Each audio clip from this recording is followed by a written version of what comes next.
And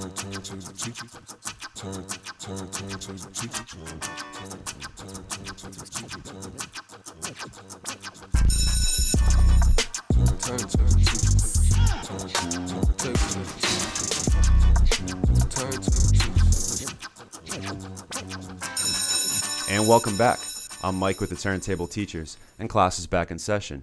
Here for another guest speaker episode at AOA Studios. If you're an artist, content creator, podcaster of any kind, make sure you hit us up at aoastudios.org. Book your session today. And I am joined today by a very special guest. This man has been in the Boston scene for a long, long time, almost coming up on 20 years or so. Is that correct? Past 20 years? Yeah. Okay. And he is the lead vocalist of STL GLD. Everyone, please give a warm welcome to Moe Pope. What's up? I'm so happy you're here, man. This is great. What an I'm happy honor. to be here. Thank you so much for taking the time to be here. I've just been loving what you guys have been doing with STL GLD since I came on to you guys a few years ago. And I've, like I said, your music has just inspired the hell out of me. And I'm so excited to be here and talk to you. And yeah, seriously. So how you been though? How's things with you? Good, maintaining, trying to keep my head above it all. Yeah. Yep. The tumultuous. Yeah, it's been a couple of weeks. Yeah, it's been a lot. Mm-hmm. Well, like I said, so happy for you to be here. So this is the objective segment of the podcast where we get to know a little bit about you and your background. And I know that like growing up, you grew up on like Bob Marley and Johnny Cash and Marvin Gaye and like a bunch of those like artists at such a young age. And I know your background being not only a musician, but growing up you were also like really into painting and art. So I'm really curious of like how your early years as a kid, like growing up on that style of music, and then also like being so involved in painting, like how did those two worlds kind of end up like colliding for you at such a young age? I mean, honestly, I went to the Lewis Middle School, and at the Lewis, I had a teacher named Miss Zuhaira Bilal, and every class she would pick like, 2 CDs. It could be John Coltrane and, Fresh Prince, DJ Jazzy Jeff and the Fresh Prince. Yeah. And the class would pick, or it would be the Beatles and James Brown. Something like, something that we might know, something we might not know. And it didn't matter which one we picked because the next class she was always going to play that other thing. So we were hearing like the Police and, the Beatles and the Clash and stuff like that, things that we wouldn't normally have heard, So I think I always associated art with music from that point on. It was middle school, and I was listening to music, and she was giving us backgrounds on these artists and what they did, and hearing that David Bowie was an artist as well, and all these other musicians were artists. I got into Basquiat early, and he was a DJ and producer. So it was probably around that time is when I really just like I saw it all as encompassing. Art is art. Right, and that like music and visual, because like I know those, especially in today's world, like those two things are colliding so much. Like it almost feels like a necessity in this day and age we live in, that you have to have an accompanying visual with your music. Absolutely. And so for you, like how has that translated into like how you see the music you're making now with STL GLD? Like when you guys sit down, is that a situation where you are trying to accomplish a certain something visually and then the music sort of follows that? Or is it like the music definitely comes first and then you sort of figuring out visuals like after the fact?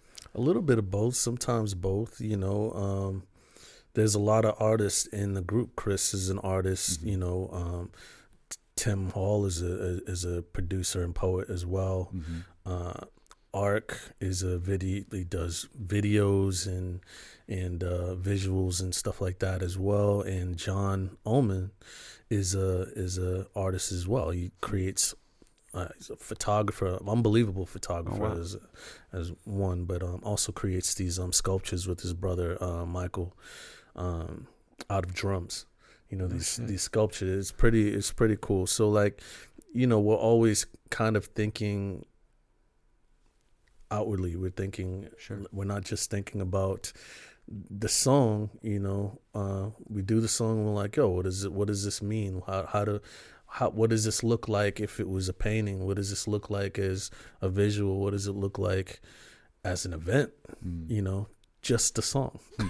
So we try to think like that all the time, and where you have all these artists in one space, and we hang out a lot. So like we're always talking about art and things, and we're always sending each other stuff that just blow our minds. So and how can we do that? What are we told we can't do that we should do? Stuff like that. So because I think you guys definitely feel like you're not afraid to either go against the grain or go against something that might be controversial, but you guys believe it, and like it always feels so genuine, and like I just appreciate that. And I definitely want to get a little bit into more about you guys and your journey as a band. But I'm curious a little bit too about you as a painter. Like, so are you still painting to this day? And still painting. That's incredible. Yeah, I'm still painting. What's your favorite subject to paint? Like when you were younger, and then like how's that different to now? I like faces. Okay, it's like I do acrylics, and I really like faces. I love hands too. I'm just not good at hands, which is like, hands are tough. I wish I could paint hands because I would do just that. I just love it. My little one is painting and doing all that stuff now, and she's loves hands, so she always draws hands, and I'm like, yo, that's pretty cool. It's awesome. Like the one thing I really am not good at. She's like, I'm gonna perfect this, So yeah, that's what I love to do. I'm a people watcher. Anyway, so I used to go to bars, not so much nowadays, but I used to go to bars and like get a drink and draw people, because people in various states of laughing or talking about trauma or at the edge of tears at a bar, and I just watch them, and I would draw on these napkins, and then I take all the faces and mash them together like totem poles, and then that would be like Bill's Bar, 1998, and it's all these so faces cool. from that day, so that I drew, and yeah, I love doing stuff like that. That's incredible. So, I love that.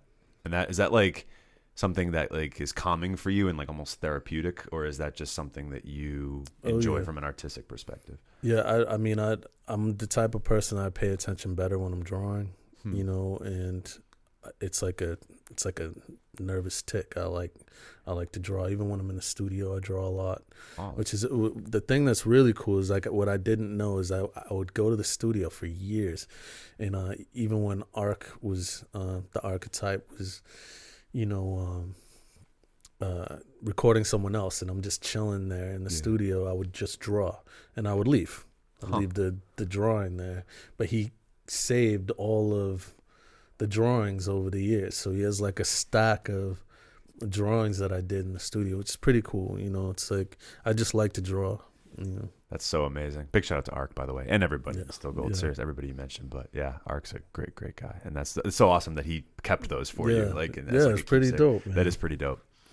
You mentioned being a people watcher, and I know growing up you were very shy, very soft spoken, and you grew up in the projects, so it was like a difficult upbringing for sure. And I was curious too, because you being somebody that's a little bit more reserved and shy, and now kind of choosing the lane you've chosen, being the front man of this incredible band that's really making waves, and being a hip hop artist and vocalist, and being somebody that's on stage constantly.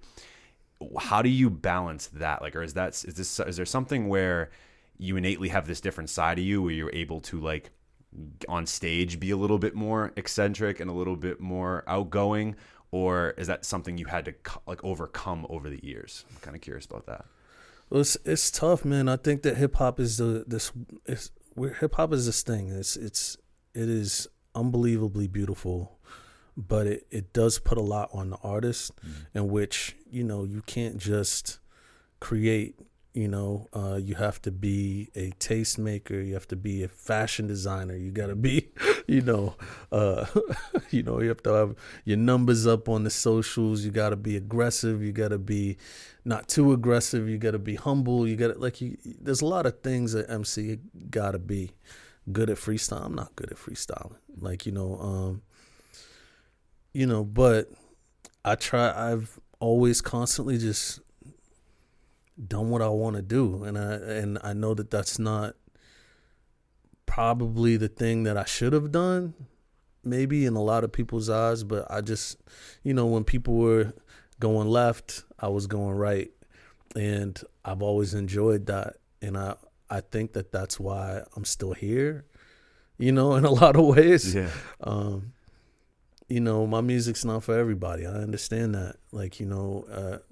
The choices I've made is not for everybody. And I'm quiet. I don't like to be the center of attention too much, but I do love to rap at a high level. Mm-hmm.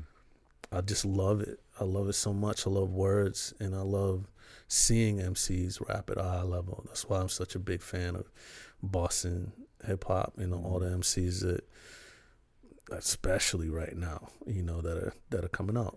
I'm just a fan of the music and the culture, so much. So yeah, I would say that, younger people, man, just do what you want to do. You ain't gotta, I'm not the loudest in the room. I don't think I'll ever be. It's just not my thing. Yeah. That's totally fine. But I'm doing all right. No, still. for sure. Well, I think you're doing much better than all right, for sure. I think you've been quite an inspiration to a lot of people out here. And so I guess to sum it up, it feels like for you, it was never about being the center of attention or being about stage. It was always about just like contributing to the art scene. That's like what you've always wanted to do from the start. Absolutely. There are a lot of people cooler than me. There's a lot of people who have way more things to say than me, and I'm willing to listen. And I think that that's something that people that don't do. They're always ready to talk. Right. And I'm willing to be the dude that's like, I'd rather just listen to this person. Mm-hmm. And when it's my time to rap, I'm gonna rap and I'll say what I gotta say, and not so that's what I try to do. I love that. I preach that to my students all the time, teaching English, listening really is a skill. It's a skill that I think somehow got a little bit lost over the years, especially in the social media age, with everybody. And again, I think it's important that everybody is, be able to give their opinion on whatever it is. But I think that when you have to come from a place of understanding and a little bit more a place of being able to know what it is you're talking about and listen to the people that know what they're talking about, and rather than just trying to, I think there's a quote I saw recently. It was don't listen to just speak back, actually listen to take it in and then respond. So I thought that was a really interesting sort of way to look at it. Absolutely. I don't really love that. Plus it's also not for nothing, we're doing this culture, this music that, a lot of us are traumatized people, and dealing with a lot. And then we have to go in front of cameras and act like, and people and act like we're not traumatized, like we're not dealing with a lot, and we're not and I don't, there's joy there too. There's obviously joy, and there's all this good other stuff, but yeah, a lot. If you're an artist and you're seeking the approval of other people, you probably got a few screws loose, So, that's all. That's how I think about it. No, I appreciate you saying that. Thank you. Thank you for saying that. That was very well articulated. And I agree. I really do. My last question in the objective part of this was how you sort of got into the Boston music scene as a hip hop artist. How did you sort of find your footing early on, as a young artist trying to come up and really try to, make a name for yourself, or not even that, just like we talked about earlier, just to contribute to the art scene here.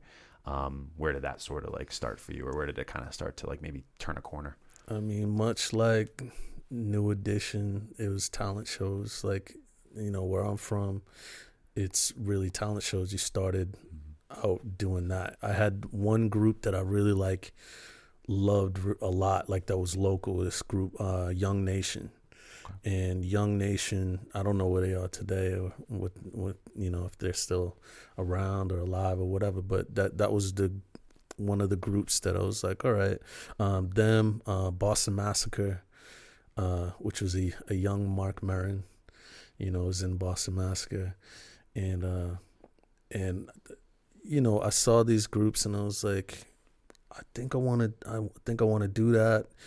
I was walking on the street. I did City years ago, and I'm walking down the street. It's my first night before orientation for City. I don't know if you know what City is. It's like a AmeriCorps program. Where is that? Is that in Roxbury? It's in Boston. It's in Boston. Okay. It started in Boston as well, Gotcha, but it's nationwide now. But, okay, I'm not familiar. It's a AmeriCorps program. You do good for a year, you get college money, basically. Okay. Feed the homeless, AIDS action, things like that. Huh. And it was the day before orientation, and I'm just walking around the street, just kind of reflecting on what my year is about to be. And I was like 18 years old, and this dude's like beatboxing for change on the side of the street, and he looks at me and goes, "Yo, you rap?" And I go, "Nah." And he goes, "Yeah, you do. You just don't know it yet."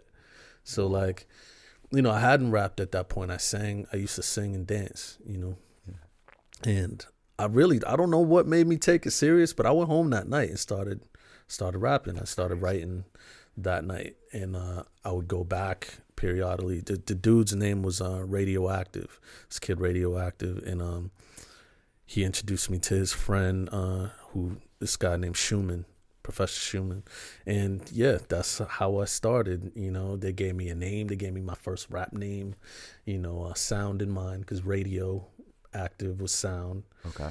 And Schumann, Professor Mind.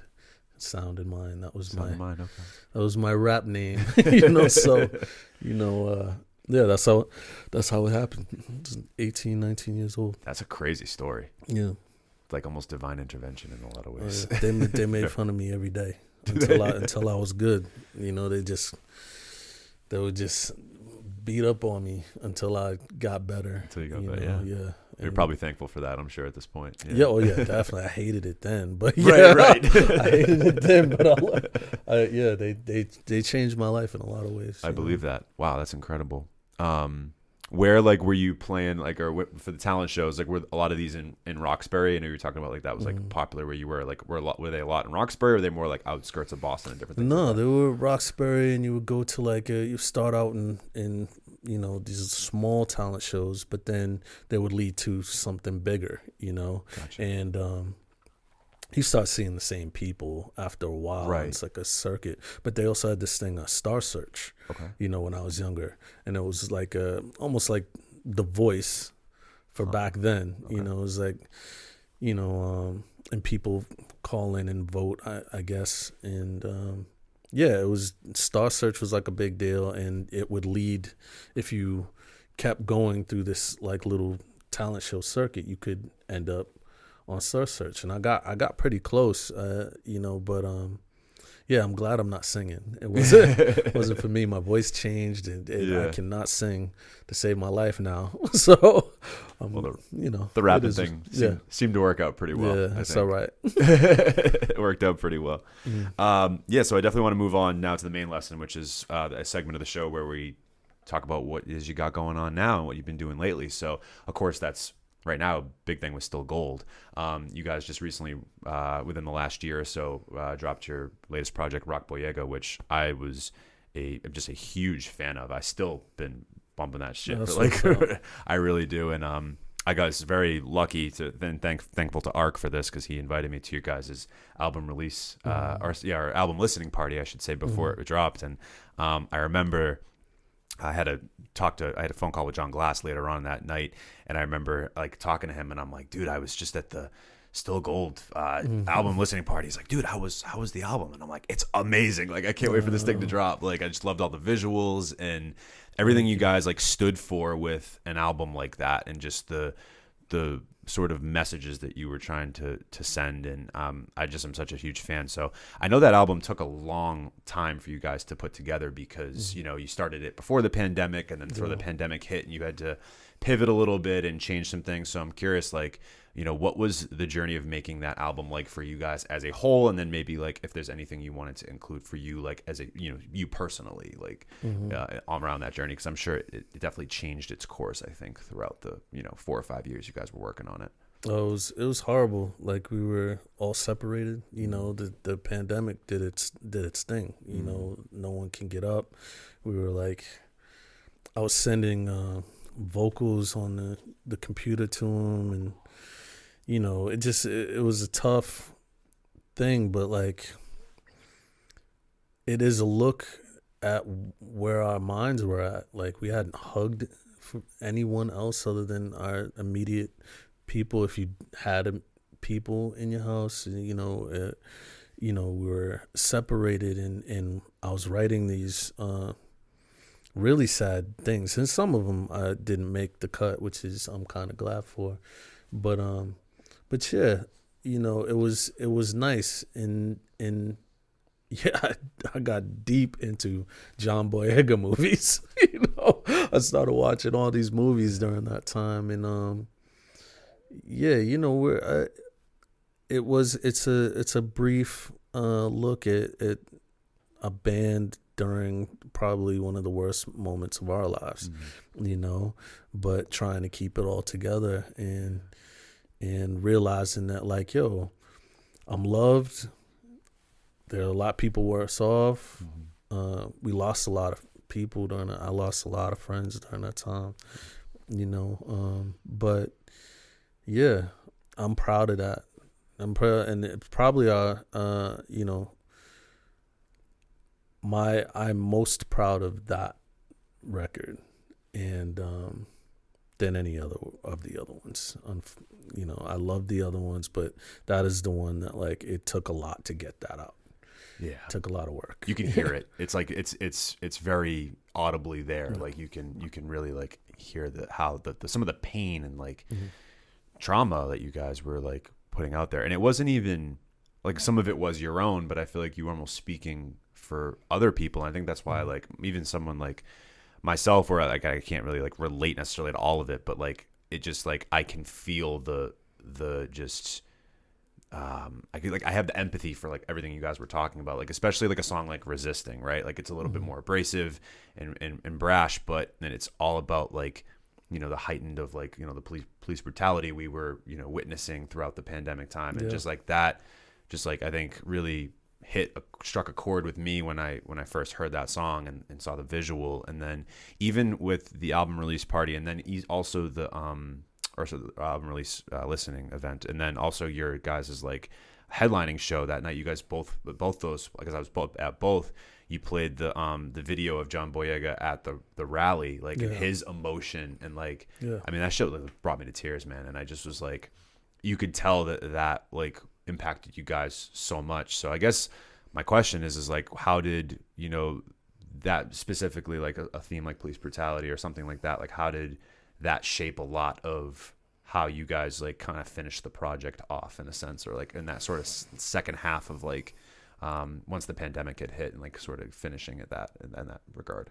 Yeah, I mean it's all encompassing. Like I think that when you in hip hop, or person of color, young, no matter what race, background, whatever, gender, if you living in today's times, you're dealing with like a lot of stuff, you're dealing with a lot of things. So like I try to talk about what I see, as much as possible. I want to be a dope MC too. I want to just talk about being fly and gold teeth and all that stuff too, just like everybody else, but I do feel like a sense of like responsibility to do it. I don't think it's for everyone. I don't think everyone has to say what they see. I don't, that's the good thing about us being artists. I don't think every black person has to speak on the traumas that they've endured. I don't think that's fair, but I do feel like, why not? I grew up in a certain time where hip hop was a bunch of things. There's gangster hip hop, there's conscious, there's pop, there's, and I like to be a well-rounded artist, more than anything. But I also like looking back on life and my kid asking me about certain things and me saying, yeah, this happened in the world, and me being able to speak on things that directly were happening in this country. And yeah. So yeah, I definitely don't think everyone should have to do it, but it's something that I think I need to do. Yeah, something you felt strong enough to compelled to do. And I'm glad you did, and I think the body of work really does speak for itself in a lot of ways. And I guess I've been a huge fan of it. I loved your guys' performance at the Paradise Rock Club, especially as well. There was just so much emotion, I feel like, that was brought into this project, even on a song like Shimmer too. I loved the way in which you guys sort of encompassed the feeling of, I think, what we were all feeling during the pandemic, especially with the visual. I think you guys just, I've always appreciated that about you guys as a band, not being able to just speak out on social issues and racial issues or gender, whatever it is, and making people feel heard. I think that's I'm glad you feel a sense of responsibility for that. And like you said, not everybody has to do that, but I just want to commend you guys, especially, yourself as one of the lead vocalists, to be putting yourself out there like that, because you are as well putting yourself, in front of potential scrutiny as well, if we're talking about some of these things, and that's you're being brave, you're taking a risk doing that. So I just it's not fun sometimes. We go into certain situations, and I'm like, do we really want to rock this song today? And shout out to the band, because they really they back whatever decision I make, for the most part. And if I'm gonna say something, man, it's really tough, because they could be like, yo, I don't agree with that, right. But I should be able to write freely, and they respect that. And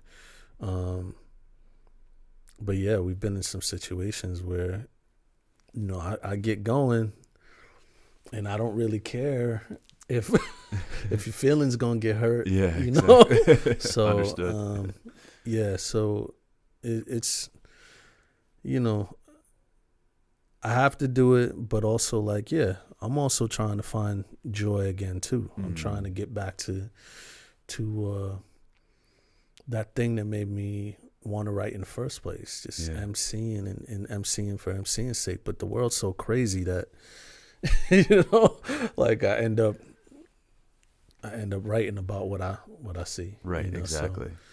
So, I hear you. What's your favorite song on the project, if you had to choose one? Oh man, it's a short one. Default.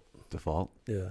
I like that one too. You mind if we play a quick clip of that for the people, and then I'll take a quick break? Absolutely. All right, we're going to play a quick clip of Default from Still Gold's latest album, Rock Boyega, and we'll be right back.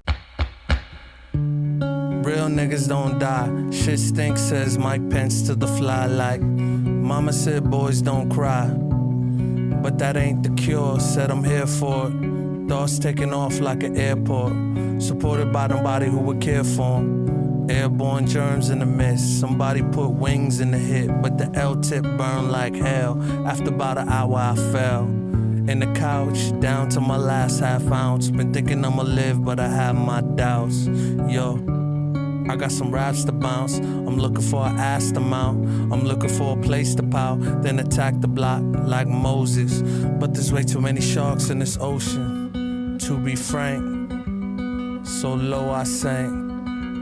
And so the more I drank, try to get the noose off, but the more I hang, the more I think about the roots from the tree I swing. It's what I think about when I hear the guns ring. Out on my block, that's by default.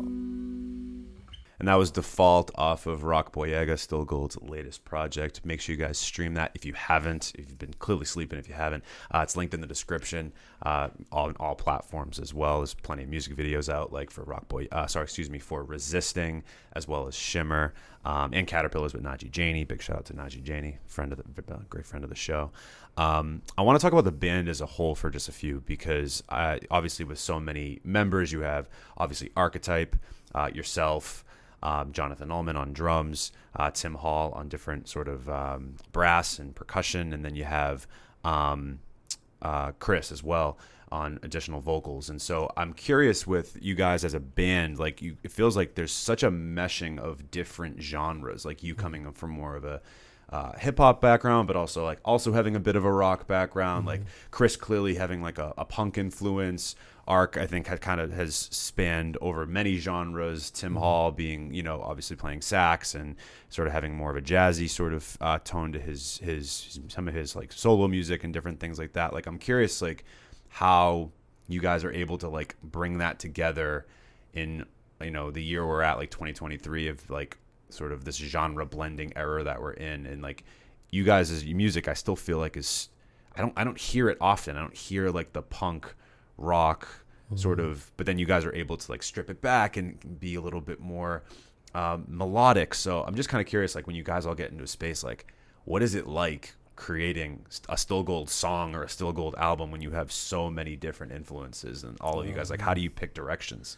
Well, we're constantly listening to music, so we're big fans of like all music. So we send each other different styles and stuff like that, like where we're at. Like, I could be on I don't know if you heard of Dijon, I know, yeah. I'm on a big Dijon kick. Really? I came to Dijon late, but I am every week I'm listening to something that's Dijon, and Arc might be on a Darling sidekick, and he's sending me stuff. I'll send him stuff. We'll constantly do that. All of us do that, and even though technically the voicings is really me and Arc. Arc starts with something, or I'll write something, and that'll be how the thing starts. But listening to each other's suggestions, takes a song to a different place. Takes a beat to a different place. It becomes not just a beat and an MC, becomes a produced, well-rounded song. And we're heavy collaborators. There's a lot of talent in Boston. We like to add a lot of people. You got Will Daly out there. You got Latrell James. You got Tory, Joe McCracken. You got a lot of different styles of music here. Why not add them to the foray? Because it also builds up the music, and it's this is what Boston sounds like. It's all these different sounds,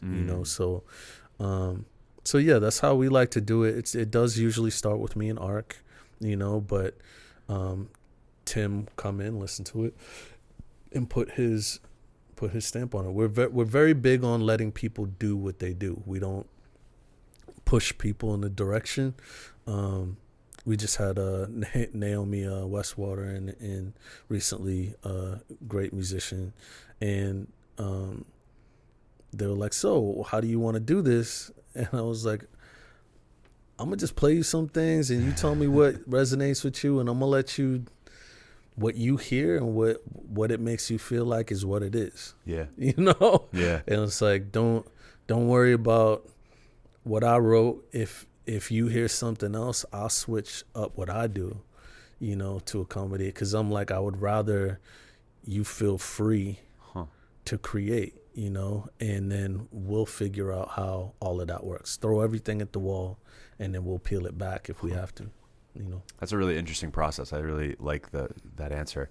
And like allowing, I think that you probably get the best out of your collaborators in a sense, right? Instead of them trying to fit into what a mold that you guys are thinking about. It's like the opposite. It's like, hey, come on in, we want to work with you because we love your sound. How can we figure out how our sound can like work around you? Yeah. I like that, because I think like I said, I think you're getting the best out of the collaborator or feature or whoever you have on the song or whatever. I think that like kind of lends itself, and that probably helps you guys grow too as musicians. Yeah, we've just been lucky. We've worked with so many different styles of music and different musicians that we're like, you know, why would I have them work within a box?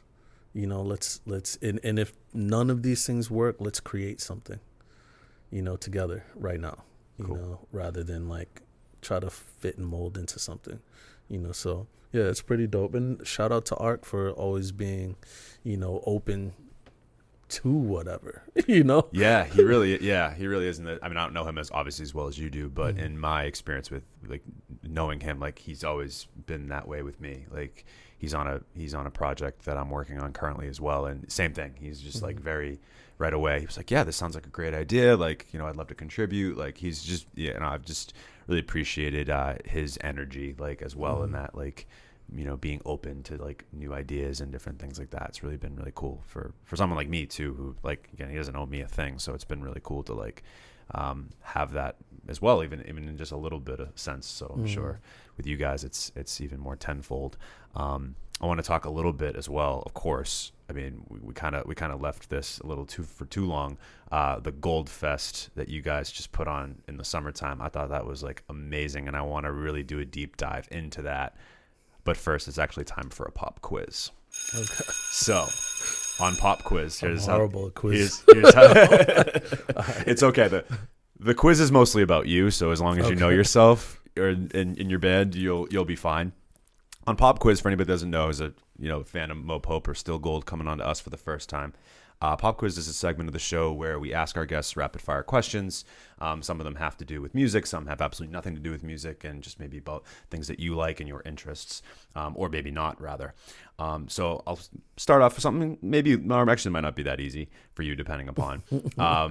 This is one gotta go. So I'm going to name 3 bands to you, and one of these, I guess, either never exist or you can never listen to them again. We'll say that. Geez, that's Not tough. You can't listen to them ever again. We'll say that. New Edition, the Beatles, and the Eagles. I know those are 3 of your favorite bands. So which? The Eagles. Eagles are going? Eagles gotta go. Okay. Yeah, New Edition stays forever. The Beatles is like, yeah, they're staying. Easy enough. Awesome. So the next couple are how did you know that? That's like so. I'm like, oh, don't worry, there's more. I know you're a pancake connoisseur and you love making pancakes. What's your favorite type of pancakes to make? And if you were to go out for pancakes, like to like a diner or whatever, maybe it's around Boston or maybe somewhere else, like who makes the best pancakes other than yourself, of course? nobody makes the best pancakes other than me. So I've heard. Just to be clear, you know. Moe Pope makes the best pancakes. I make the best pancakes. Who makes the second best after you then? I don't know, honestly, because I'm such a snob about pancakes I get French toast if I have to, because they can't possibly make a better pancake than me. So I would honestly, I'm tied for bacon pancakes. Bacon pancakes? Yep. You put bacon in the pancakes? Sure do. That's crazy. I've never seen anything or heard anything like that in my life. Yeah. All right. You know, that's what you get when you come to Shea Pope's, you know, cuisine. I'm coming over for breakfast, bro. let me know when. Coming over for brunch. Bacon pancakes. I might have to even try that, but I'm a little scared. So, or my little one likes some chocolate chip, but different variations, like blueberry chocolate, strawberry chocolate, pancakes, stuff like that. Interesting. I was always a big blueberry pancake guy myself. Yeah. So, okay, great. Toss some chocolate chips in there. Yeah, see what happens, bro. Just a few. You know? Moe Pope's the pancake connoisseur, people. Yeah. That's what I've heard. Apparently. Smothered in gold too. Gotta be a lot of butter. Yes. It's not a pancake without the butter. I think that like kind of is important. That makes gold. it. Favorite cheesecake flavor? Oh my god! And you're a huge cheesecake guy. I'm an original type. Yeah. Do you put a little strawberry on it, or is it just straight? Yeah, I do Junior's original with the strawberry. You know, that's, you know, go to New York, get yourself some Junior's, get the original. Okay. You know. I like it. I know you hate pumpkins. What is so gross about pumpkins to you? It's just no diss to my Caucasian brothers and sisters, but it is the grossest thing ever. It's like as soon as like September comes around, you see pumpkin lattes and all types of like pumpkin cheesecake, muffins. Oh, just cut it out. It's gross. But strangely, I like sweet potato pie. But I've had pumpkin pie, and it does not compare. The one is superior than the other, and then like not a little superior, vastly superior. So I don't know. I'm not a big pumpkin guy myself. Racism, maybe. I don't know. I don't know. But I definitely don't like pumpkin pie. I'm with you. I'd prefer sweet potato pie over pumpkin pie myself. Yeah. I'm not a huge pumpkin guy myself either. Yeah. So there's definitely not pumpkin in this Cane's. There's absolutely not. Not a sponsor, by the way, but Cane's can be if you want to be. Reach out. No pumpkin coffee, people. No. Please stop. Please. And you know what's kind of driving me nuts is like I feel like in August they start the pumpkin thing now. Have you noticed that? Like all of a sudden, like you see, in August, I'm like, it's not even. Summer's not even over yet. Can we like at least enjoy the rest of summer, like the next couple weeks we have, instead of like rolling out pumpkin? It's good, and I hate the term "it's giving." It's like people do it too much. Yeah, but it's giving pilgrim colonizer pumpkin latte. That's what it's giving. To me, like no pilgrim food for me, please. No pilgrim food. Oh, that's awesome! I love it. Great answer. So I've heard that your old nickname used to be Boom Boom from your days as a drummer in Mission 1. So how did that nickname come to be? Wow, dude, you were pretty good. Thank you. I appreciate that. That means a lot coming from you. Boom Boom, my grandfather used to call it. My grandfather was a very tough man, and he loved boxing. And at one point, I wanted to box. Okay. I actually enjoyed fighing when I was younger. You were soft spoken, yes. But that could turn on a dime. Yeah. So yeah, Boom Boom is where that came from, okay. And the only ones who call me that is like Brandy Blaze. Shout out to my cousin Brandy. I love you. Shout out Brandy Blaze. Brandy and like my older cousins still call me that. But too funny. They don't. None of them call me as Moe. I'm Boom Boom. Boom Boom. So. That's incredible. So speaking of Brandy, we did have Brandy on at the tail end of last year with Tayshawn Taylor and Todd, and so when we did Pop Quiz with Brandy, we found out that she hates moths. And so that was like a whole thing. I've heard you hate mouths. So is it safe to say that bad breath is one of your biggest pet peeves and turn-offs and all that? No, and I'm not proud of this. This is not, I don't want people to sit there and think that I'm like, oh, you're ugly. Because I don't look at people as ugly or because I don't like that. I love people, but a nasty mouth is like when you get and this just happened the other day, actually. Someone was talking and the froth moved to the other side, and I'm like checking myself they right now. kept talking. A nasty mouth, is yuck mouth is yeah. I fixate on it. I look at it and I can't stop looking, and I'm not proud of it. I'm not. Not perfect. I'm not proud of this. I'm ashamed that I have this inside of me. But yes, that is the thing. Okay. Yes. Awesome. I hate to admit that. That's okay. But it is what it is. We all have our like our gross pet peeve or turn off thing. I get it. Yeah. So I know you. That's my last question in Pop Quiz. By the way, you're doing great. You're doing awesome. I know you're a big comic book guy, but you definitely prefer DC over Marvel. That's like not even a question for you. It's not even a question. So in terms of DC comic books, what would you consider like your Mount Rushmore of like DC comic books, like your top 4 of all time? Top 4 DC. I'm a big Batman person. Like I do like Marvel. I like Marvel years later, and DC was what I was looking at when I was a kid. Superman, and it's the early stuff. But I do like Green Lantern, and I like Batman, I think, is like the Bat family. That is like, to me, some of the best stuff, but it hasn't been portrayed in a good way quite yet. In my opinion, I did like the new Batman from. I was very good. Yeah, I was Reeves, very the Matt impressed with Reeves that joint. one. Yeah, I like that. Yeah, same. But I'm not like like the Flash. I watched the Flash. I'm kind of disappointed, to be honest.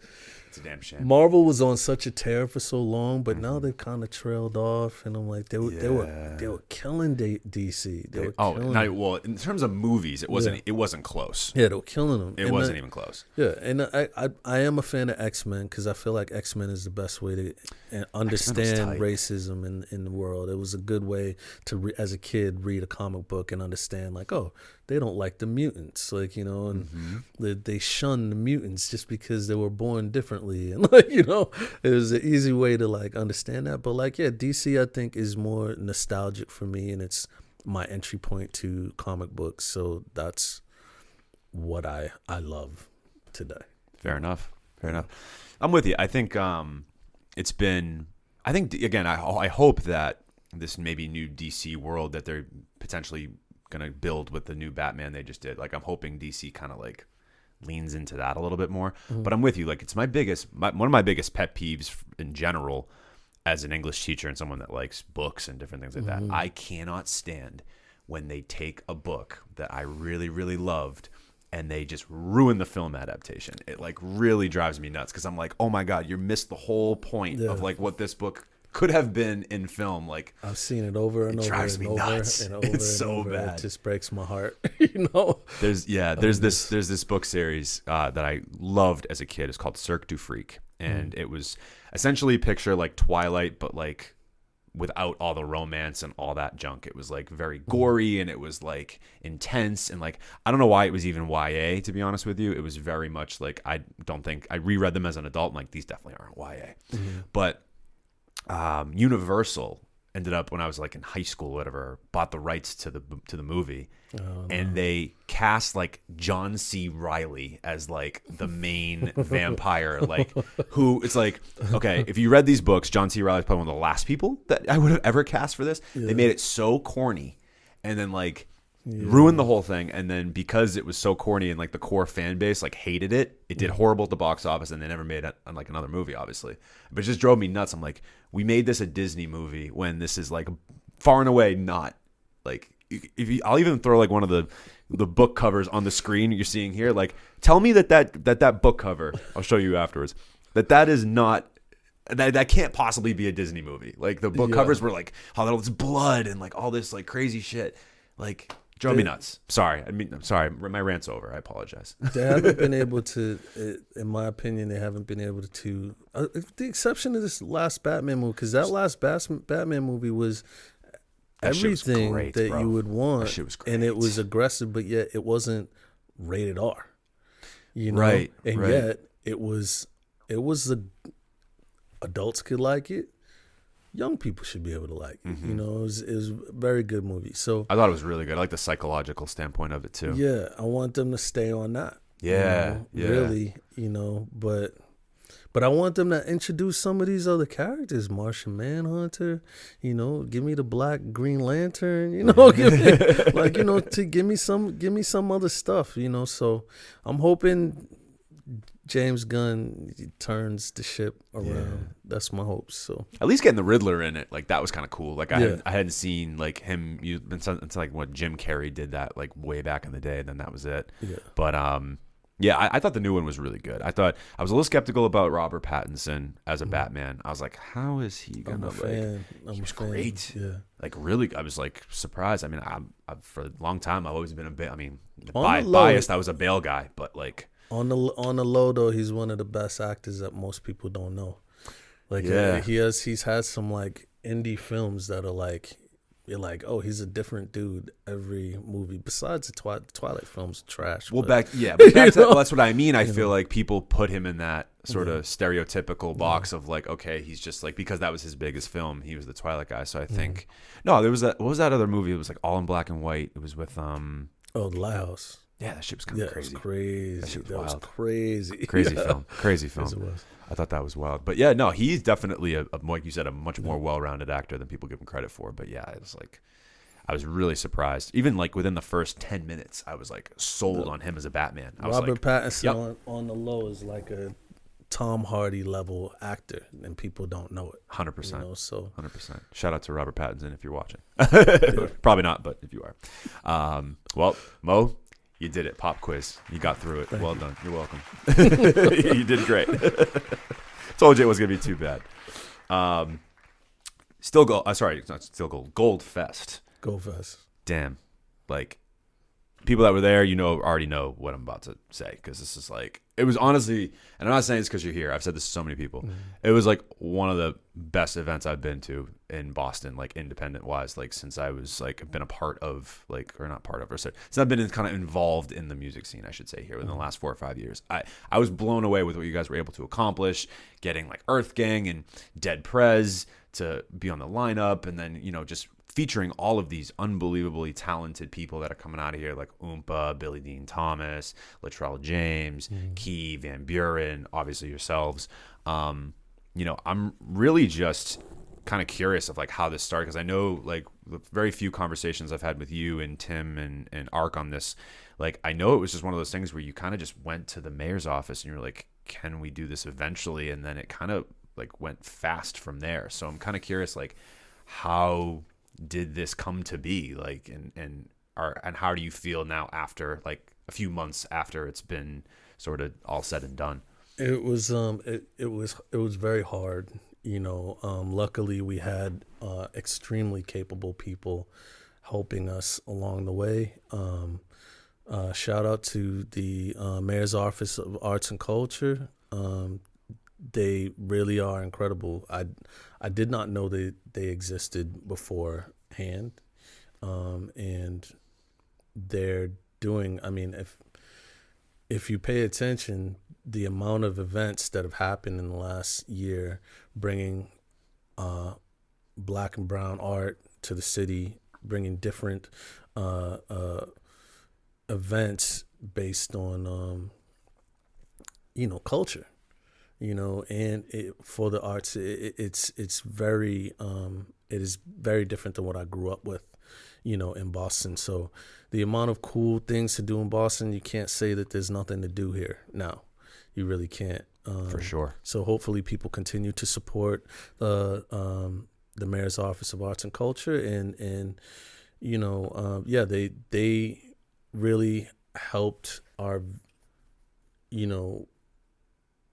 bring the vision together. And what I did was went there to talk about it, and luckily Billy Dean Thomas was there and was like, listen, let's collaborate, let's take our resources, your resources, put them together, see what happens, and let's try to, I know this much, you guys know that much, let's just try to do this together. And it worked. It worked. Very well. It really did. I was telling Billy Dean Thomas, and shout out to Val as well for helping. Without Val and Billy Dean Thomas, and Mayor's Office of Arts and Culture, it wouldn't have happened. Like we couldn't have done it on our own. Right. Right. But it's luckily, people don't have to do things on their own. It's like, you have community out there to help support each other. Yeah. But the thing is that, like, Billy Dean Thomas is like one of like the illest MCs anyway. It needs to be crazy. Really needs to be propped up a little bit more, and so that people can really understand the full weight of the skills, So hopefully people saw that and understand that there's people out there supporting your artists in the city, and also they're pretty nice. They're pretty nice at what they do, So, that set was crazy. Like the choreography, like all of it. Like I think it's just such a good job of. And I wasn't super familiar with Billy before then either, which was like shame on me. So like I was able to finally, listen to music and like afterwards, and I was really just enamored by the performance as a whole. I was so just like it was just so cool to be there and just like to witness it for myself, just because of like you said, even like you've been in this way longer than I have, but like, right when I got into, was getting familiar with the scene like 4 or 5 years ago, like these types of things weren't happening at the time. And now like within the last year or so, I feel like there's been this ramped up, so to speak, of like all these different sort of events that have happened. And I feel like this was like the pinnacle of it. Like it was so cool for, the whole Boston, like sort of City Plaza to be sort of sectioned off for this. You had all the food trucks and different vendors and beer garden, and you had all these amazing performances, not only from like local talent, but like I said, talent like Earth Gang and Dead Prez. Earth Gang I've been on to for long time because I'm such a huge Dreamville guy, and I've loved Outkast for a long time, and I feel like they're like almost like a new age Outkast. Like I've just gravitated to them so much. I don't know if they, I don't know if they love that, but they probably don't. I don't mean that in like a negative way. When I heard them, when I first heard them, that's what I was like, wow, they're like a second coming, or like for a different generation. Sure. So, yeah. Yeah. What was it like to, and then obviously, and then, oh my God, PSA as well. Like you're getting somebody that like is just so naturally gifted at hosting events. Yeah. Like he was just perfect for it the whole time. Yeah, it's a lot Big of shout fun. out to PSA. But for us, it was more so like we were looking towards the future. It's something that we wanted to do before. They had these really dope festivals before, and they stopped, and we're just making sure that there's free programming that is up to par. Not everybody has the money to go to a Boston Calling, so sure. how do we do something to honor the city, and give back and let them enjoy a day of art and music. And the mayor's office, too many people to name, but they really got it. They understood it, and they did what they said they were going to do. And a lot of people don't, and I appreciate them for that so much. Yeah, like that's I think the biggest thing, right? Like understanding that this took so many people to accomplish, and like for like you said, for them to understand the vision and like help you guys execute it in the way that it was like meant to be executed. And then especially like I feel like it all kind of just worked out so well too. It was like coming up on the 50 years of hip hop to like celebrate that, which was like unbelievable. And like you said, to like revive this festival that had happened in the past, but I hadn't been there to witness any of them. I had heard that like they either were getting like not funded properly at that point, or like they were like a little out of control, like the last few that they had. Like I just loved that everybody came together and like there were no problems. Like everybody just was like happy to be there, like treated it with like such respect and like understanding like, wow, we are like so lucky to be able to like witness this and have this here. And nobody acted out of pocket. Like, and the fact that it was free, like you said, like not everybody can afford to go to a Boston Calling, right? Like, so it's for that to be even on the table, like to be that way, like free to the public. Like it's just, a lot of people I know from Boston don't go to Boston Calling. Yeah, no, I hear you. So I mean, that's the that's the sad part about it. Shout out to Boston Calling, one of the few festivals that allow local artists to be a part. So sure. It's like them, and the only other one that I know of like around here that's like super, that has like a quite a bit of, is like a Levitate, but they do a pretty good job of like getting local bands into theirs as well. Was just at that this past summer too, and it was a really great experience. But I just like loved the idea of what you guys were able to do. And I think what it says, I said this in a little like recap video I did for you guys too, but like I think what it like really shows is when you have an idea, like sometimes all it takes is just to ask the people that can try to help you make it happen. Yeah. Like, if you had been either too nervous or like, this probably is going to work anyway, I'm not even going to bother. Like you guys impacted hundreds of people to like have a memory that Yeah. we all wouldn't have had otherwise, and like something that feels like it could have longevity. Like I know maybe that's the hopes. Yeah, it's like, I know it's a lot of work. I'm not putting that on. I'm not putting that on you, but like there's a lot that goes into it, Right. and we're starting to have those talks now. So if people want it, they gotta hit up the mayor's office and say, hey, we want this again. Yeah.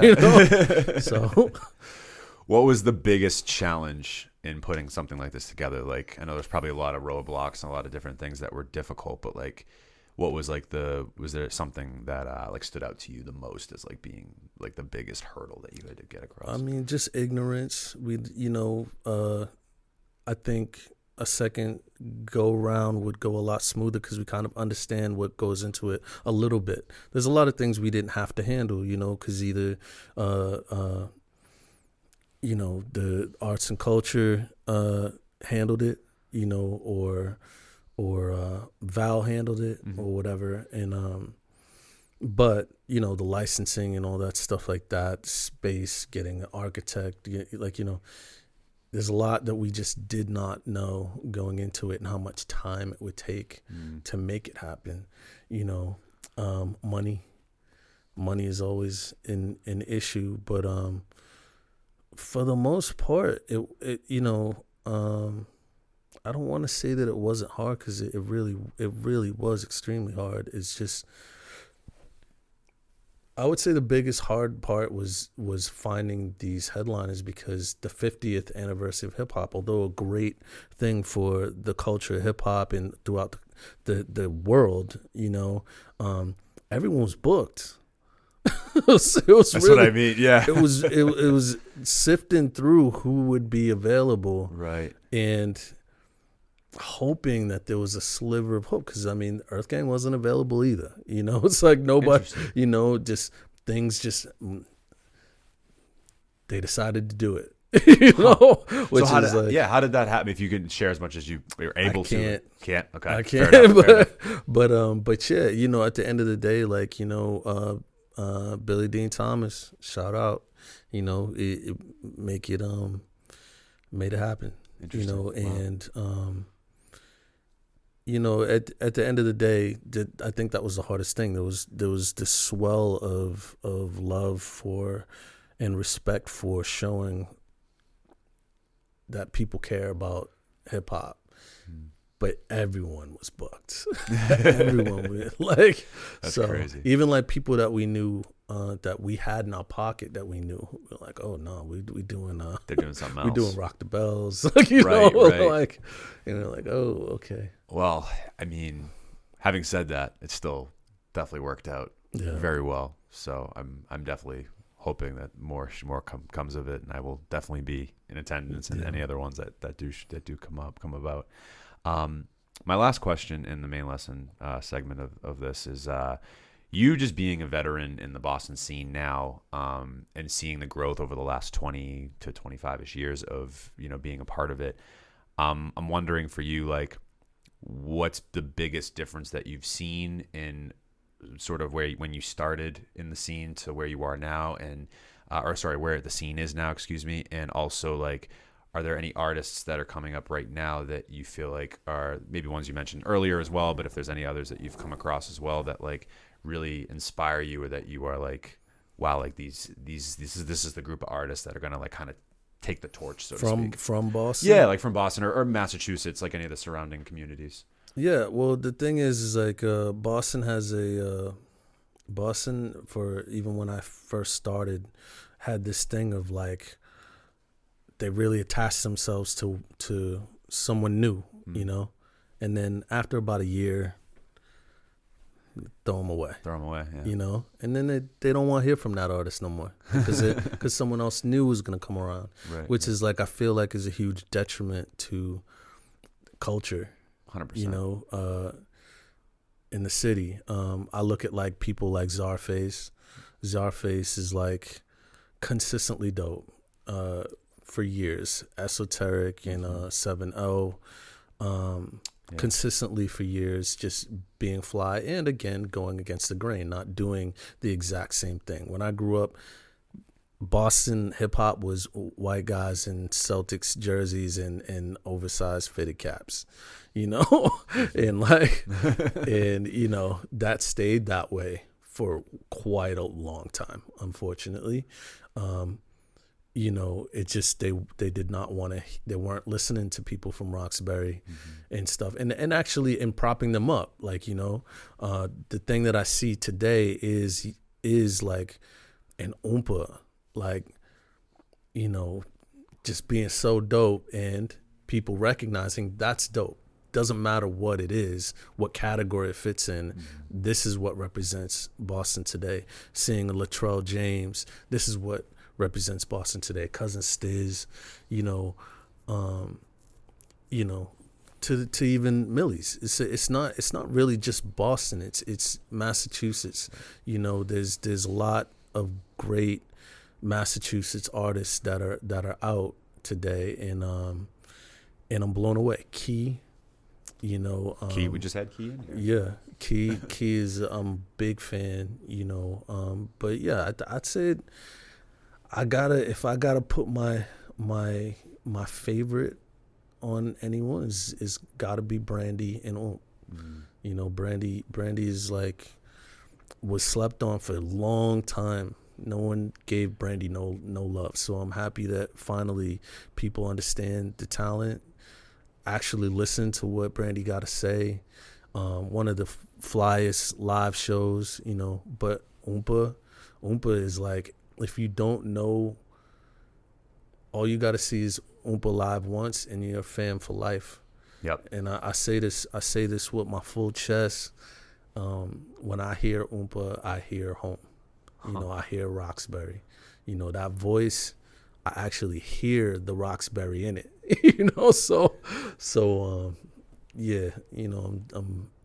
I'm just lucky I lived during this time to see the progression of what music is here now. I think now the biggest thing that I've seen too as well, going off everything you said, I feel like more people are willing to, like you said, lift each other up a bit. I think that narrative of Boston has, I think, started to kind of fade a little bit. Maybe not in other scenes throughout the country potentially, but I think around here people are starting to be all right, it's not this whole competitive sort of thing where we have to jump on each other's backs and to lift ourselves up. It's we're people are starting to kind of lift each other up and give each other opportunities and different things like that, and just support. I think that's the biggest thing. But I love what you said about Oompa sounding like home. That's such a, it's got to be that's an incredible compliment, I'm sure. And huge fan of her. Seeing her live, that was, I had been a fan of hers already, but then seeing her live, I was I completely agree. Just everything that she clearly puts into her stage presence and performance was just incredible. I just find that there's this weird thing that happens in I don't know if it's in all music, but I can only speak from a hip hop standpoint. Is there's this weird thing that happens? It's how does me saying that I love this person's music take away from me?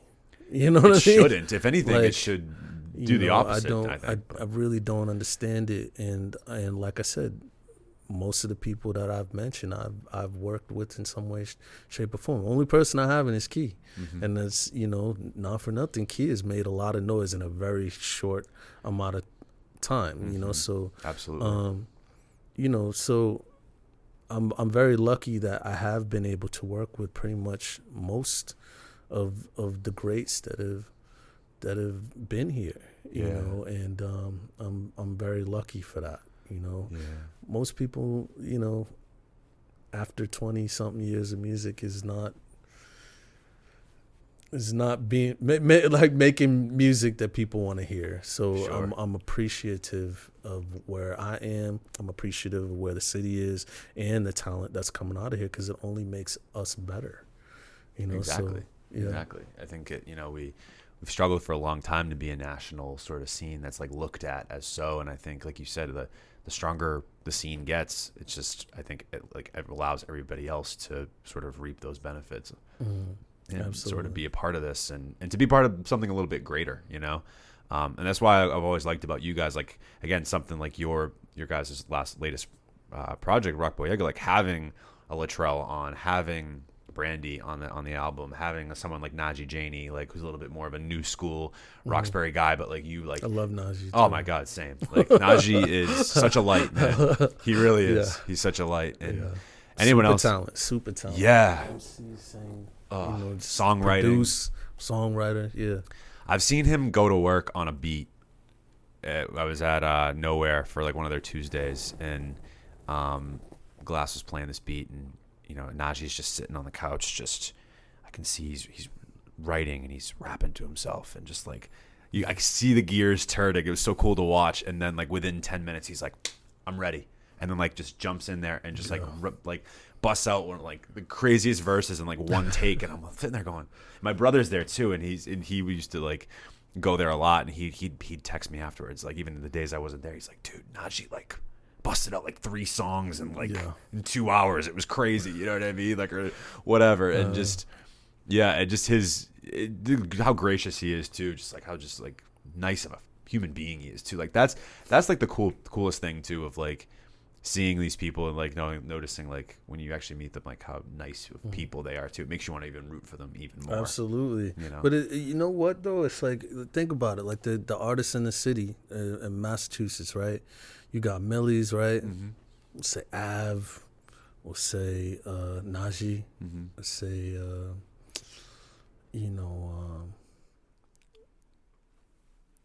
we'll say Cake Swag. Cake Swag. You know, none of them sound alike. Not one. No. Not one of them sounds alike, and it blows my mind. Like nobody. And Key too, and then she brings in a whole different like, thing. How is it that people aren't understanding the level of talent in this area, and yet no one's biting nobody? Knows. I don't know if that's a detriment or whatever, but I can't believe it that all these people around here and no one's like, oh, I'll just patent my stuff after Millie's. He's successful. I'll just do what he's doing. Right. You know?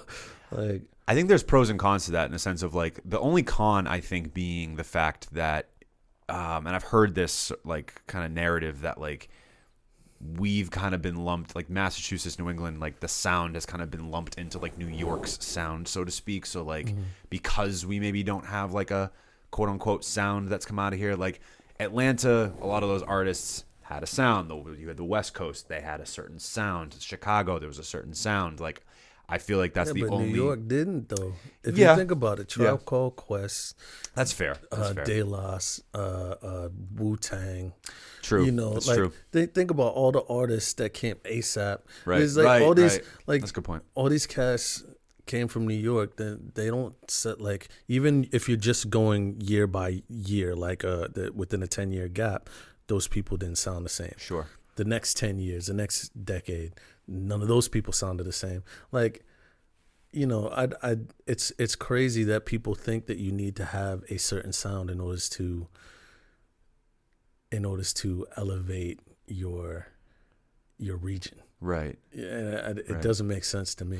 No, it certainly doesn't to me either. And I was only more or less. But I definitely stand corrected on that, because you're definitely right about the New York thing. But like our point you made. But also, yes, I hear you 100%, and I agree with it. Where it's like I feel as though the versatility should be what's celebrated, right? Like that's really should be celebrated more than anything else.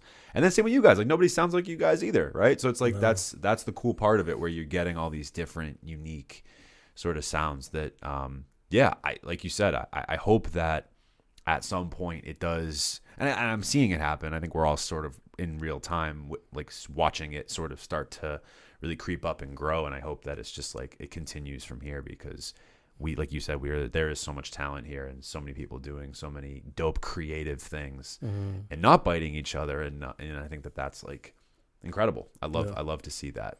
Yeah. It's a beautiful thing. Time will tell. Yeah. I think that we're only going to get better. Yeah. I agree. Mo, this has been a really great episode. Like I appreciate you coming on here and like telling us a little about your story, background, and just being vulnerable and open and like having these conversations with me. And like, I feel like I learned so much today just sitting down with you for this long extended period of time. And I hope that anybody listening as well feels like they got a lot out of this too. Can't let go quite yet because we have the last segment of our show, which is just one question. It's the dream song scenario. And so we call this the open response because, again, it's open. It could be anything. So I'll structure this for you.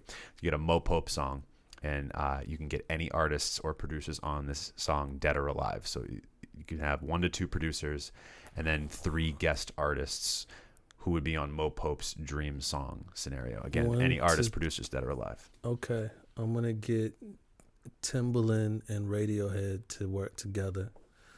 Okay. On a track.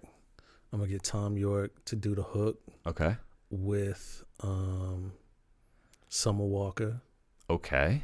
So Tom York, Summer Walker gonna heat this up, and then I'm gonna get Black Thought, Andre 3000, and